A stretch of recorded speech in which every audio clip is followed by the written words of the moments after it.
lecture we are going to discuss about engineering chemistry 2. Okay, so what are the applications of molecular spectroscopy? Okay, so it will help you to investigate the structure. Okay, it is used in the structural investigation. We can determine electronic energy level, bond length, bond angle, and bond strength. So if you have any kind of compound, you can know about the bond angles, bond strength, everything. Okay, it is used to monitor the changing concentration of reactant or whatever reactant you put in the reaction, and after that it will convert it into the product. You can know about by molecular spectroscopy. Okay, so it is also the basis of our understanding of colors in the world around us. Whatever color you have in the world, you can know how. Okay, so if you are going to discuss about molecular spectroscopy, you should know about the selection rule.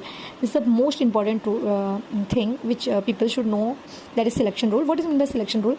So when light falls on a certain molecular atom, whether it will be absorbed or not depends on certain rule.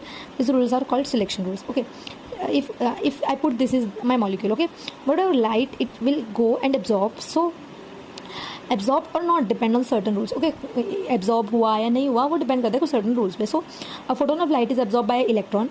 एक electron ने photon को absorb किया. ठीक है, the electron jumps to higher energy level.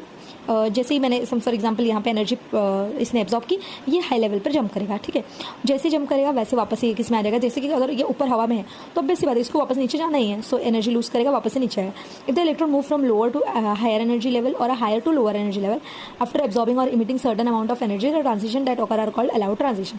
जो ये सब हो रहा है इसको हम क्या बोलते हैं, अलाउड ट्रांजिशन. बिकॉज ऑब्वियसली बात है इसने एनर्जी एब्जॉर्ब की, वापस इसने लूज की. While transition will less likely to take place are called as forbidden transition.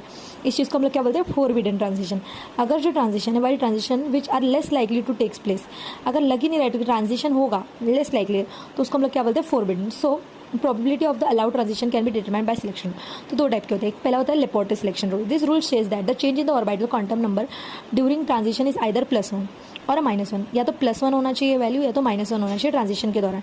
उसका मतलब क्या होता है, जैसे कि transition from S to P, अगर समझो फॉर एग्जांपल S ऑर्बिटल है और S से P ऑर्बिटल में जा रहा है, या तो P से D ऑर्बिटल में जा रहा है तो D से और ऑर्बिटल, इसको हम लोग क्या बोलते हैं, allowed transition. But for example S से डायरेक्ट D में चला गया. ठीक है, transition from S to D और P टू F जैसे गया, इसको बोलते हैं फोरबिडन. क्योंकि यू कैन सी ना SP एक एक का ही डिफरेंस है, PD एक एक का ही डिफरेंस है, DF एक एक का difference.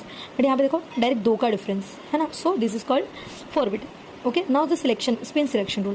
There must be no change in the spin multiplicity during transition. Delta S is equals to 0. Only that is the spin of the electron must not change during transition.